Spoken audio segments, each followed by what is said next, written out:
Hello lads, it's your boy Usman back again with another video. This time we're talking about Manchester United vs Reading FA Cup third round, 12:30 kickoff at Old Trafford.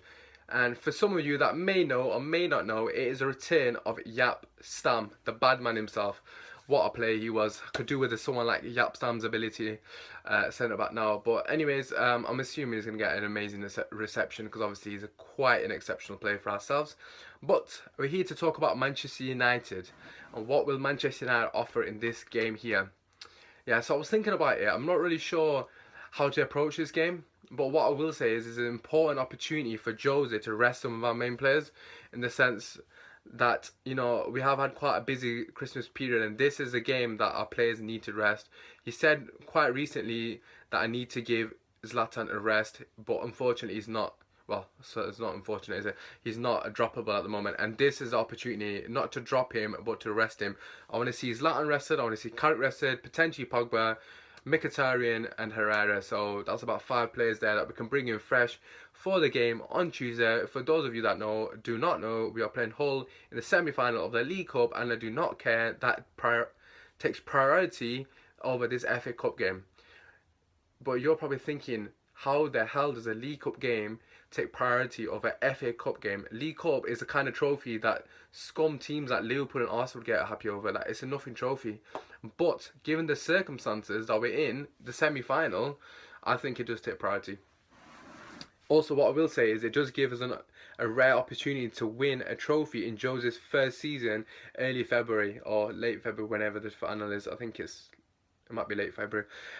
So obviously that does obviously benefit the team in the sense that it's another sort of opportunity to build momentum, act as a catalyst for the rest of our season. So for example, if we were to go ahead and win the League Cup, not to say we will, but if we were, hypothetically speaking, it would be an amazing boost for the rest of the season, remainder after February, and obviously to push on and obviously achieve our goal for the season, which realistically speaking is probably top 4. But that's for another story. So yeah, what I will say is I want us to make this Reading game an opportunity for the fringe players, the players that don't have enough minutes under their belt, the likes of Smalling, etc. We'll obviously go into my team in a bit more depth shortly. But yeah, so we should have a team strong enough to beat Reading regardless of who we play, because our squad is actually quite good. Unlike Arsenal last year, we played an average team against Sheffield Wednesday last season that got violated. We don't want a repeat of that. Mainly because it's embarrassing, first of all, and secondly because we don't want to ruin the momentum that we've built. We'll be like on a 7-win streak, I think, in all competitions. We've got an opportunity to make it 8 and obviously continue that unbeaten streak, and I think that psychologically will benefit the players regardless of the performance. I don't really care, to be honest. It's just a matter of keeping the momentum going and obviously building that up to the Hull and Liverpool game. So bearing that all in mind, the team that I've gone for, obviously there's going to be a couple of things that people can probably change around.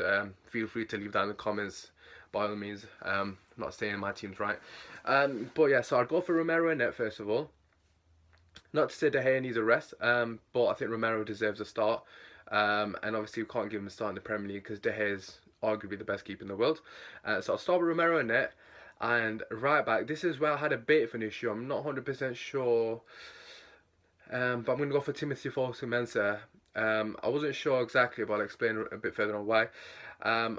Valencia doesn't need to play this game, and Fosu-Mensah is more than capable of holding off the Reading attack. So I'll go centre-back, Smalling and Blind. Worked amazingly well last season, and they've not had a lot of minutes recently. I know Smalling got subbed on, but again, that's just a cameo.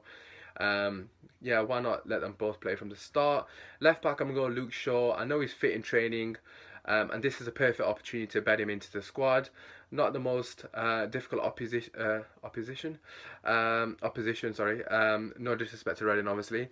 But like I said, it's just an opportunity for him to get some minutes under his belt. Similar situation to Mkhitaryan. He just has to prove to Jose that he's willing to work hard. And I think Jose's done the right thing with Shaw. He's quite young still, and a lot of people, including Gary Neville, has said he needs to sort his attitude out. And at a club like Man United, he definitely needs to sort his attitude out. Okay, so moving on to the midfield. So I'd love to see Bastian Schweinsteiger play midfield, just because he's a legend. So I'd put Bastian Schweinsteiger, and alongside him, which is slightly controversial, but again, you need to remember for me personally, I don't class this as more important than the Tuesday game, given the circumstances of the fact that we're in the semi-final. So I'm going to go for Bastian Schweinsteiger and Fellaini. Like I said, just give opportunity for Herrera and Pogba to rest, as well as Carrick. And in front of them, at number 10 position, why not Juan Mata? Well deserved. You know what? Personally, I'll give him captain's armband because he is a legend. He loves the club, deserves to be playing pretty much every game. But obviously, the fact that our squad's the fact that Mata's not playing is a testament to how good our squad is. So obviously, Mata number 10. And the front three, to be honest with you, this is where we can change it completely because we've got so many options here. But what I will say is, for me, Martial has to play on the left wing. He did not play on the weekend. Sorry, he didn't play in the last game, so he has to play. Marcus Rashford up front. Again, Zlatan doesn't need to play. Give him a rest. Let the big man chill out a bit because he's played pretty much every game, which is ridiculous for 35-year-olds as well as Carrick. So yeah, so we've got Martial left, Rashford leading the line, and Wayne Rooney in right wing, right mid, wherever you want to class it as. Perfect opportunity for Rooney to break the record, at least get a goal. Like, honestly, I really want him to just smash the record now. It's been long overdue. I have heard he shaved his beard. I don't know what the hell that's about. You know, it's all about the beard gang. And since he had the beard, he's been playing a lot better. So on that basis, I might drop it for Lingard. But no, seriously, not Lingard. Rooney needs to be playing. He needs to get minutes as well. There's no harm in him playing. Obviously, a good fit Wayne Rooney is obviously always a plus for Man United, regardless of obviously the fact that people saying he's finished, and you know, I kind of have to agree to that to an extent. But that's again another story.